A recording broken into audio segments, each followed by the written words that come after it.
shelter, if you were able to follow the rules of the shelter, then you entered a transitional program. And if you're able to follow all of the rules and do everything that would need to be done in that transitional program, at the very end of that road, now permanent housing was being floated in front of you. And that could be a 2 to 3 year process for someone. And that's how long it would take, which is why permanent housing was never talked about. And we had our monthly coalition meetings. We talked about what was the new service on the block, who was providing what, how could we make life easier for somebody on the street. And we're not talking about permanent housing.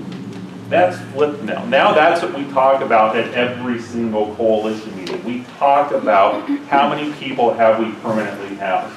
The coordinated entry system, and Christina Miller, who is our director of the coordinated entry system for individuals in SPA 2, we're starting this process of making the connections, of making the systems work, and making sure that homeless people can enter into permanent housing through any door that they so choose.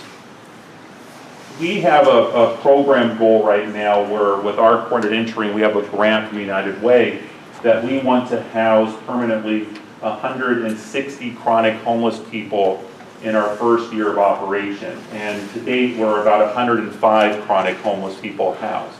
That's huge.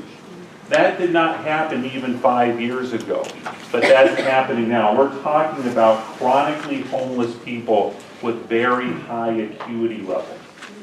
People who, if they had to go through that progression of following the rules of the shelter, they never would make it. And that's the reason why Housing First is so important, and that's the reason why ending homelessness is within reach. But we need the funding and we need the housing to be able to make that happen. And it can happen. We may never get to zero homelessness, but we can get to what's called functional zero, where the people who are homeless, that there are interventions for them. So if somebody experiences homelessness, there are interventions that they're able to get them quickly out of homelessness, and we know who they are and how we can do that. So I'm excited about it. LA Family Housing, we're located in North Hollywood. We do have 2 shelters in North Hollywood, one for individuals and one for families. We also operate permanent housing. We have 18 properties that serve families with some individuals, and then most recently we've created 2 properties here in the San Fernando Valley for chronically homeless individuals, one in Sun Valley and one in Summerlin, Tahunga. And Summerlin, Tahunga, that's our Lewis Apartments. It's a 45-unit building which just opened up. And if we can build, talk about NIMBYism, if you can build permanent supportive housing in Summerlin, Tahunga, you can do it anywhere. I'm just telling you right now, that community is a great community, but to be able to get that built was a major accomplishment. It took a lot of work, and they're seeing the benefits of it. We were able to get into that building with fair housing laws and all the work that it takes. We were able to fill half of that building with the chronically homeless from Summerlin, Tahunga. And Wade, I don't know if Wade is here or if he left, but Wade made the comment, their homeless shower program, and this is a good comment to make, and they do great work with that, but their homeless shower program goes to the parks, and they go to the park up there, and he made a comment to our CEO a number of months ago, our homeless numbers are down. Where did they go? A lot of them moved into permanent housing, and that's the work that we're doing, and that's the exciting thing. And the last thing I leave you with, I have flyers that Christina's going to pass around. In this season, we have what's called winter shelter, and there are winter shelter beds available now from started Monday through mid-March at shelters in Pacoima and Sylmar. So Hope of the Valley Restoration is operating one in Pacoima, Bridge to Home is operating one in Sylmar, and LA Family Housing, we operate our Valley Shelter for individuals in North Hollywood. So during this period of time, we have about 400 beds of shelter for homeless individuals. And the 3 agencies, we got together through our homeless coalition, and we've set a goal that during this period of time, and we're calling it permanently house 100 individuals in 100 days. So we've set a goal that during this winter shelter season, we want to house permanently 100 homeless individuals. That's our goal. So I'm handing out this flyer. If you would like to be involved in this project in any way, shape, or form, probably lots of ways that you can do that. You can email Christina Miller. If you don't get a flyer, her email address is very simple. It's cmiller@lafh.org, or you can see me afterwards and I'll give that to you. And you can help us out with that project so that we can permanently end homelessness for 100 people by the end of March. Thank you.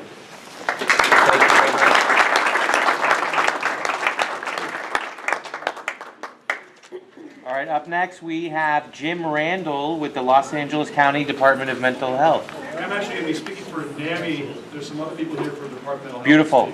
Come on down. Who's coming down? Just a briefing. The Los Angeles County Department of Mental Health is the largest county mental health department in the country. Wow, I'm not surprised.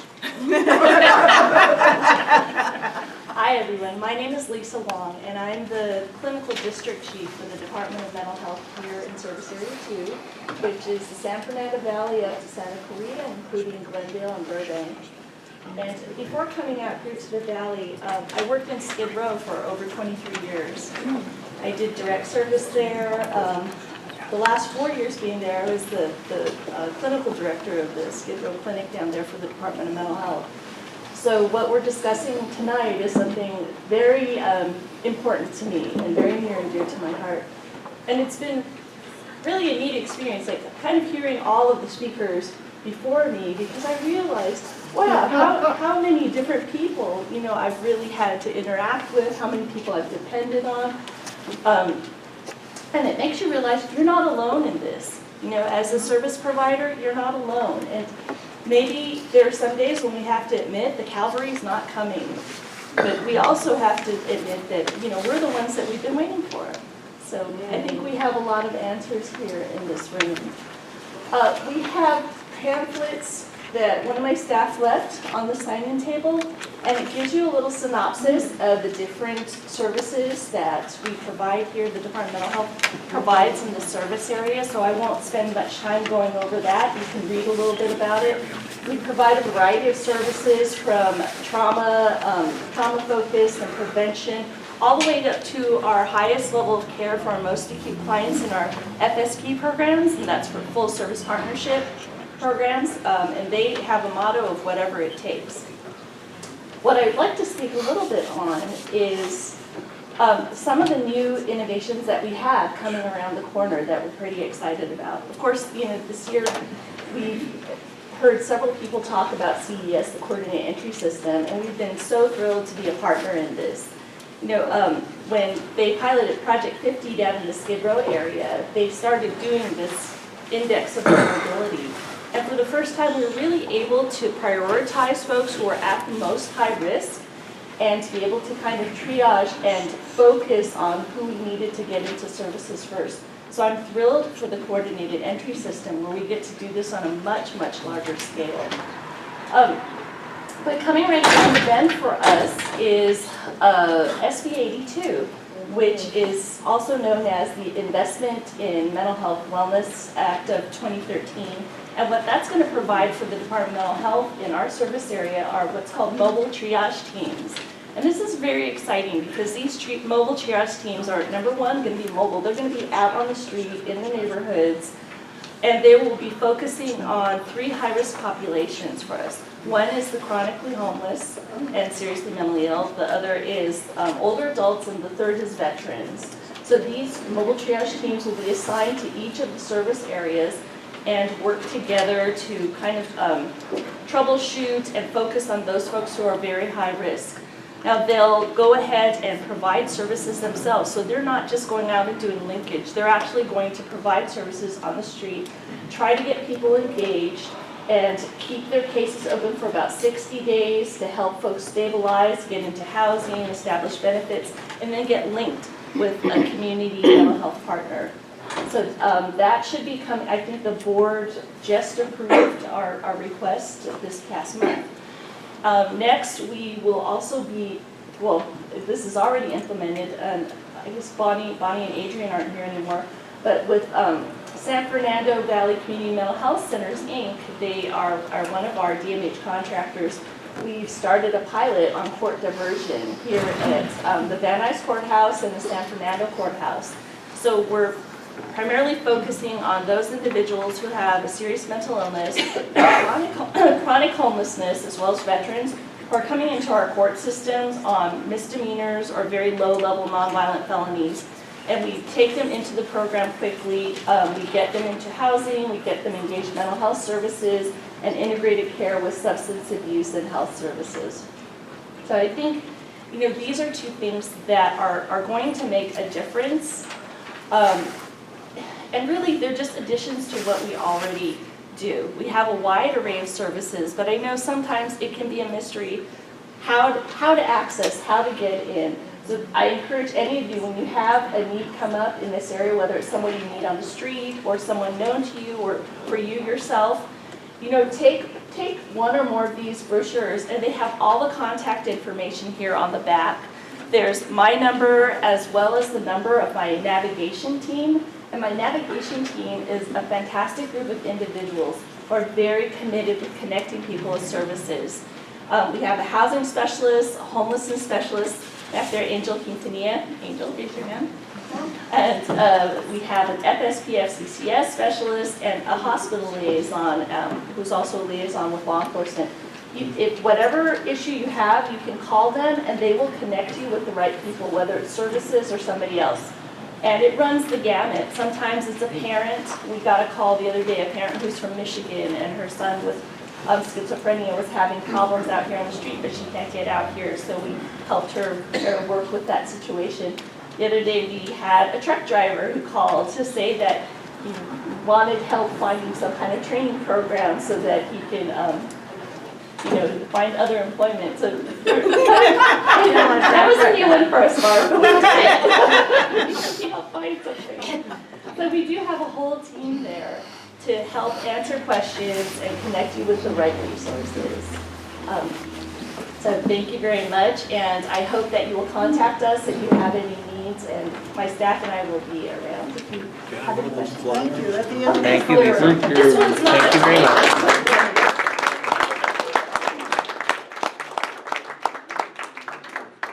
All right, up next, I'm going to deviate from the schedule just for a sec and call up the new LAPD captain, John McMahon. He is replacing Ivan Minsel, who's retiring. And He's retiring. Oh. Captain, you have the floor. Say hello to your people, sir. Thank you. Tough shoes to follow, I know. And although those decisions haven't been made yet, I'm now in my second month here at Van Nuys Division.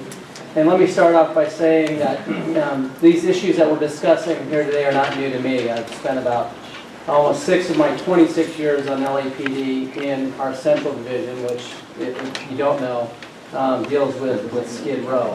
And while dealing with my scheduling conflict and trying to get to this meeting as soon as I could, I noticed that this summit was entitled the Homeless Mental Illness Summit. And pardon me for missing the first part of this discussion if I touch upon any of this. But one of the things I've often found in being so heavily entrenched in these issues is that homelessness and mental illness, while not mutually exclusive, are two largely huge issues that really almost require their own conversations and their own summits. Homelessness, by virtue of the fact that we've got individuals in this room here today, is something that, for the most part, in humanity, we do a fairly decent job at. There's still a lot of work to do. There's homelessness is something we'll never solve. But by the grace of God of everybody in this room, we do, as a society, a fairly decent job in placing people who need, and the second part, want homes. We don't hit the 10 ring with it. It's not 100%, and I don't suggest that we don't have any room for improvement in that area. But in all honesty, that's something that as I've said already, by the grace of God and the people in this room, is we do a good job at. Where we are broken at, and this is in no way a slam on the fine work that the county mental health does and the mobile triage team, as is probably one of the better programs I've seen. It's got a lot of promise. But mental health and mental illness is something that is critical in our society. It's not unique to Los Angeles. It's an American problem, and it's something that law enforcement deals with on a daily basis. It's the pink elephant in the room. It's something that really requires most of our conversation, and all the services that are available. The one service that I think we all agree need the most work on, the most focus, are those almost violent individuals that so many people just don't want to deal with. And in law enforcement, what we've always come to discover, we're always confronted with the situation of dealing with folks that, for whatever reason, unfortunately, nobody else wants to deal with. But it's the services of those folks on the street that we know are, maybe they don't rise to the level of being a danger to themselves at that moment, but they go through several hours of the day, several instances of the day where they go in and out of being a danger to themselves. They may not be a danger to others at the moment, but again, throughout the course of the day, there are dangers to others on several different instances. And we all know by looking at them that they are not able to care for themselves. But for whatever reason, our system right now does not allow us to properly provide care to so many of these individuals. Our police officers, the list is never ending of the people that are in and out of the system, only to go right back out to where they were before, to create problems for themselves, create problems for the community. That is something that requires most of the conversation as these groups get together and committees are formed and services are provided. The one thing that I would always ask and challenge groups and people like this is be willing to take on those folks that are almost violent. We're talking about vets and service that are placed. Sometimes it's not always law enforcement that can put hands on people. And no matter how that looks, that will never look good in the public eye. Having to deal with somebody that's violently mentally ill, when looked at from a prism of a different perspective, will never look good. It will never go down in a manner that's acceptable.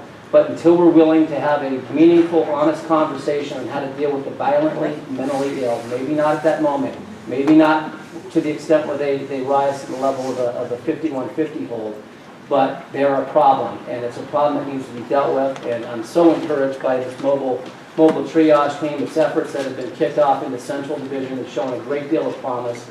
And in Van Nuys, we're almost like the baby Skid Row in the city of Los Angeles. So it's something that I hope to enjoy the success here in Van Nuys. But I would encourage all service providers to please, take a moment, take a look at some of your funding. If there's any creative programming changes that can be made, I'd ask and challenge all of you to take a look at how you can best address the in and out violently mentally ill that probably need the most care of anybody we've talked about in this room today. So that's just my remarks. It gives everybody an idea of where I stand as the captain here in Van Nuys with respect to mental illness. It's a huge problem, and it's so easy to get homelessness and mental illness all merged into one conversation. It gets to the point where you're not sure whether you're talking about homelessness or you're not sure if you're talking about mental illness. And when you merge the two together and there's no clarity, you're really not talking about the two separate and distinct issues that quite often they are. And while they do have a relationship, they both require their own conversation. So that's my challenge to everybody. Then a little brief thought of where I stand on this subject, and allow that to serve as a little introduction to everybody here. Thank you. Thank you, Captain.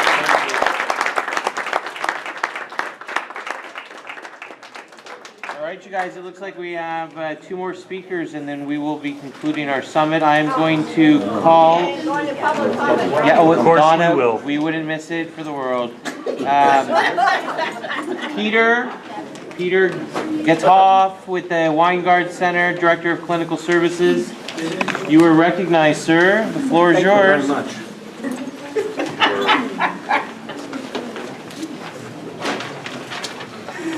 Well, it's an honor to be here. It's a privilege to be here. I don't know about you. I mean, this has been I mean, even if I didn't get a chance to, an opportunity to speak, what an educational experience it's been for me, what a humbling experience it's been for me. A lot of information, some of us, speakers up here, some of us agreeing, disagreeing, different priorities, different focus. I'm the director of clinical services at the Weingart Center, but I'm not going to talk a lot about the Weingart Center. I mean, you know where we are, we're on Skid Row. We've been there for 35 years. I'm just going to try to talk briefly, or somewhat briefly, from my position as a licensed clinical social worker who's worked in the field for 30 years.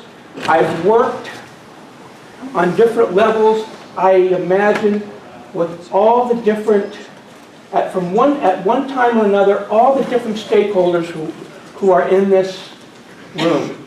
PD, sheriffs, nonprofit agencies, homeless folks, people in recovery,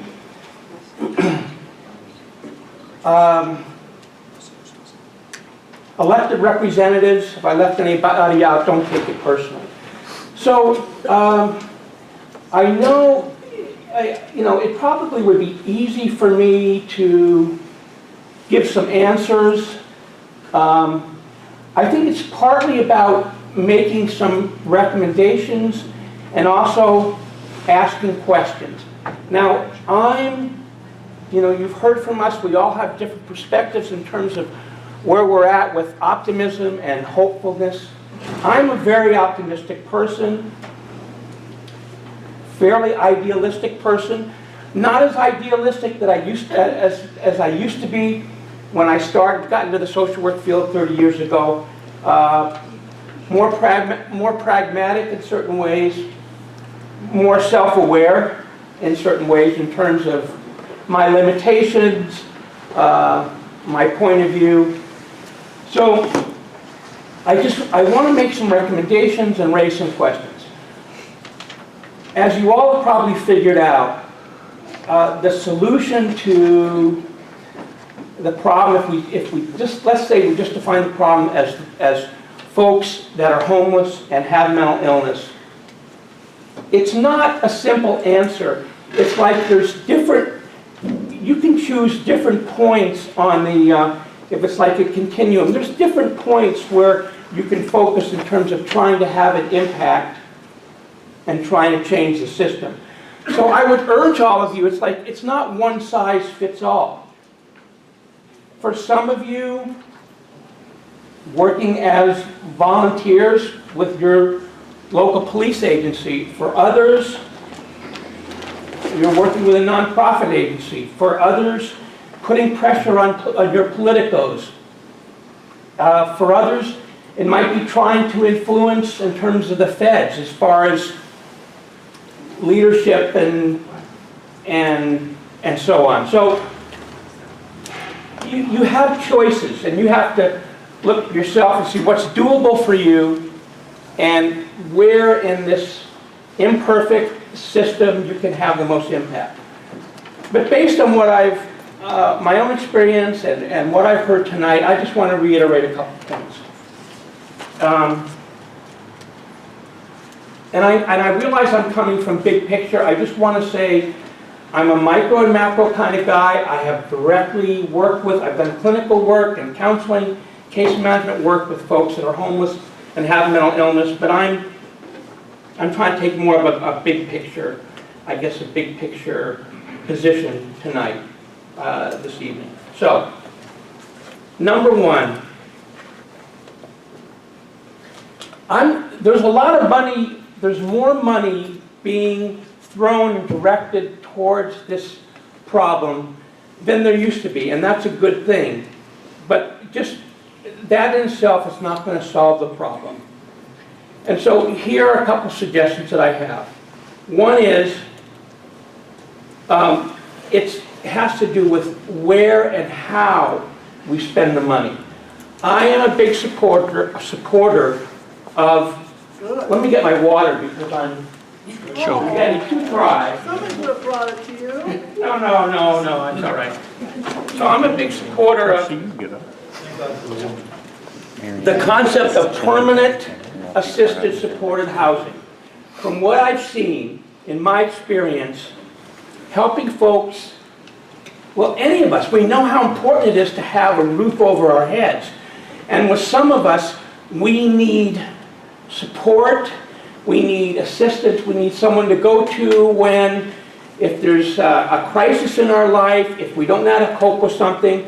And so I have, from the reports that I've read and from what I've seen, that's one recommendation I have. Number two, I'm not sure what we do about this, but we have to keep with it. Political willingness and resolve. We need to keep, wherever you can, keep putting pressure on our elected representatives, not just state, but federal, and I think we continue to need leadership on a federal level in terms of continuing to address, this is a major problem, and as the captain was saying, yeah, there are different types of homelessness. I know I don't mean to offend anybody by, not mentioning, I mean, there's a number of different niche groups that I know that we specialize in terms of whether it's transitional age youth, whether it's LGBT, but tonight, we're talking about homelessness and mental illness, and that's one of the most challenging pieces, and so I want to stay with that. So, yes, I believe that problems can be solved on a local level, but we need to have federal leadership. And we need to have perseverance and not give up, because I have seen, as some other speakers have mentioned, I have seen, we have made progress. There's been change, whether you want to call it incremental change or significant change, in the 30 years that I've been in this business. And one other thing, in terms of working with folks that are homeless and mentally ill, I prefer, and this is coming from, this is my perspective, I've stopped even thinking about folks as, I guess, homeless and mentally ill. I think about homeless folks with co-occurring disorders, because all the research is showing, all the statistics are showing, every place that I've worked, I worked for the Department of Corrections for 13 years. The Weingart is that anywhere from 65% or 95% of folks that are homeless, that we would say are in the chronic category, the resistant category, have the dual they have substance abuse problems and mental illness. And it's like we have to think about, how do we address, and there are ways to do it, there are ways, but we have to address those at the same time. And one last thing, since we're just putting wishes out there, it is the season, it's the holiday season. I believe that having a model where we have a case manager, not just case management, but where you have a case manager who follows and is supported by statistics, by the system. We get into silo work. Agencies compete with each other. The one over here doesn't know what the other one is doing. We've gotten better at that. But having a case manager that starts and follows and works with this person, not just for a week, not just for 60 days, not just for 3 months, not just for 6 months, but for a year or 2 years, that can follow the way through.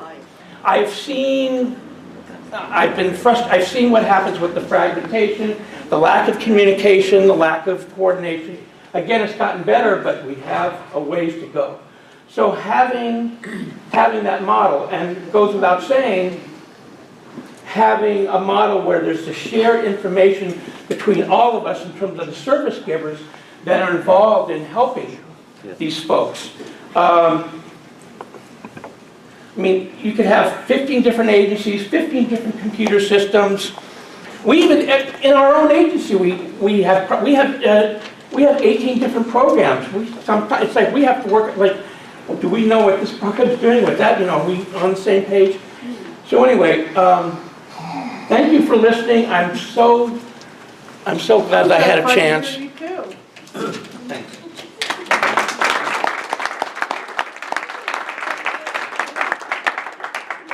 All right, and last but certainly not least is Jim Randall, representing the National Alliance on Mental Illness, or as the cool kids call it, NAMI. Yeah, exactly. And then Mark Rio. Mark, thank you, Mark. So we're thrilled to be here. No one's tired, are they? Yes, we Wide are. awake and perky and stuff. That's great. So I'm one of those people who ask questions. I talk. So if I ask you a question, I'm not trying to like force you to come up here and participate. So don't worry. But is anyone here Irish? Yep. Aye, Captain. So I'll tell you a story. Irish, German, and Swedish? Sorry? Irish, German, and Swedish? What the heck? Sure, you're Irish. a little bit of Irishness is good. Nickname character. So I was at the neighborhood council meeting, my neighborhood council in North Hills, and they were talking about homelessness, and this woman kept saying, we need to do something to get rid of those people, right? And that was their slogan, we want to get rid of those people. And if you know something about Irish people, like we tend to blush, right? And I could feel myself start to turn red, right? And she kept saying this, and I started to turn redder and redder. I could feel like a supernova coming up from my face. And the reason being is because my brother and sister spend most of their adult lives on the street. And for me, it's a personal thing. And that's something I think someone mentioned, the gentleman from Boston, we talk about neighbors. You have to understand it's not neighbors, it's our sons and daughters, it's our brothers and sisters, right? And it's really, these are our people. And everyone thinks that, oh, it's always those other people. It's not, it's people here. You know, and I grew up in Van Nuys. I went to Grand High School. I can tell you right off the bat, who's from Grand High School? Me. Okay, I'm from Van Nuys, right? And my family was ignored by mental illness, and my brother and sister ended up on the street. So I want to just make that point because it's important, because we're talking about providing services, we're talking about providing housing, but families need support. And if you can provide, or if we can provide, let me not say you, but if we can provide support to families, more education, then that perhaps might prevent the tragedies occurring much later if we can stop it much earlier. And what NAMI does is support groups. We have family class, like a 12-week free course which educates like families completely. I mean, I took the course when I didn't have any idea where my brother and sister were. I took the course and I ran into my brother in the streets after I hadn't seen him for almost 25 years, and I knew what to do. I knew how to talk to him, right? I knew how to engage him. And the same thing with my sister. Rather than saying, no, you got to be on meds, you got to be on meds, I was able to just be able to relate with them on a human level. And it is because of that education, it made a difference in my life, my brother and sister's life, and it's very important. And we have other programs too. There's a program called CAPS. Has anyone ever heard of this, by the way? CAPS? I know there's 2 people at least, hopefully 3. Ever heard of it? It's called, this is a really horrible name, Center for Assessment and Prevention of Prodromal States. Right? So obviously a marketing guru came up with his name, right? It's a program that addresses young people at first break or before first break. And for me, like, here's a fantastic program. This could make huge differences in people's lives. The community does not know about it, right? So I'm just trying to bring this up. So you have NAMI on one hand, you have these great programs like CAPS that can really help people tremendously. I think Mr. King. Van Nuys. Located in Van Nuys, exactly. So it's not far. So it's not far. There's no excuse. There's no excuse. So yeah, if you think of that, just remember there's some great things out there. Think about families, what occurs behind the tragedy of what you see in front of you, but the tragedy of the mother, the father, the brother and sister who lay in bed at night wondering what in God's name is going on with their loved one. So it's so important. And I know, one last thing I want to let Mark talk, because once I start talking, it's hard for me to stop. You roll, man. Yeah, I'm rolling. But, you know, someone mentioned NIMBYism, and gosh, in neighborhood councils, you know it, you have so much power. And if you can be, like, pardon me, I've been hanging around with clergy so much, if you could be the hand of God and just let those services come to your neighborhood, we as family members just would be so beholden to you and the other neighborhood council members here. It's so important. So the work you do is great, but if you can find it in your heart to like let those services in your neighborhood, we as family members would appreciate it so much. So, Mark. Thanks, Jim. So, we're both past presidents of NAMI San Fernando Valley, and I also served on the NAMI California Board of Directors for 6 years, and I chaired our criminal justice work group for 5 of those years, and currently I'm volunteering as criminal justice chair for NAMI Los Angeles County. As I said to the captain a few minutes ago, you know, his concern for being a law enforcement officer and having to deal with people who are sort of not quite at the 5150 criteria where he can bring them to a hospital for treatment, but they're not engaged with the voluntary outpatient model, and yet public safety is a big concern with people because they're that ill. We now have, thanks to the final vote of the past Board of Supervisors, we have Lars Law in our county. So we're hoping that's going to help get those people off the street, get them into housing, get them into services, so there'll be less of those people. And we're going to be serving hopefully 300 people a year.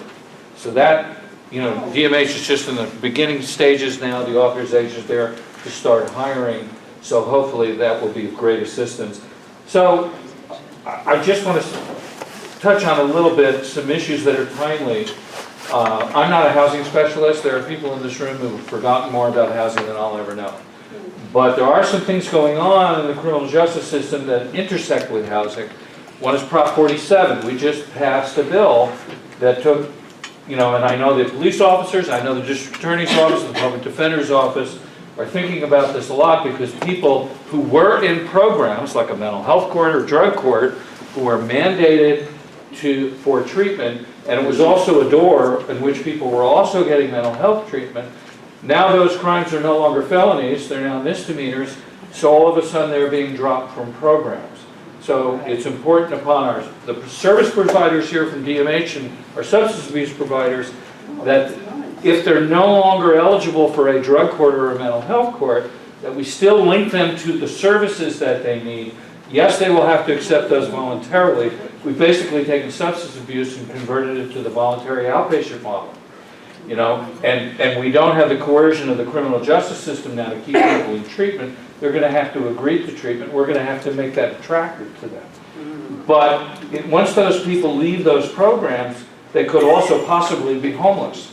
So it will feed into the homeless problem in our changes in the laws and the way our drug courts and mental health courts interact with people. And I think we have to watch that. And not many people are talking about that. But we've anecdotally, NAMI around the state, we're hearing about people who were in mental health treatment and substance abuse treatment in court who no longer have committed a felony because of Prop 47 and they're being dropped. You know, so we're manufacturing problems, unintended consequences of the law. SB 833 will now allow the Sheriff's Department to offer voluntarily people to stay after their sentences are up an extra 16 hours. So in other words, if your sentence is up on Saturday night, you could stay till Monday, so you could be taken to a hub. You know, so it's up to the Sheriff's Department to make that attractive to inmates so they don't leave at 1:30 in the morning, because sheriffs always releasing people at 1:30 in the morning. But those are people who want help. If you stick around in the jail for an extra 16 hours so you can get a ride to a hub or a crisis center, then you're somebody who is seeking mental health treatment or seeking substance abuse treatment or seeking housing, and we need to be there for them. So I think we've got to put a high priority on people. So there's some new laws that are changing things. So I don't know the answers, but are we set up for that? If we're not, we should be.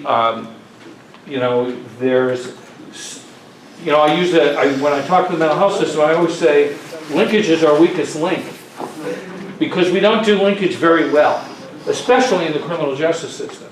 You know, people get out of prison. There's a deputy DA in San Diego who I just met. I think her name is Lisa Rodriguez.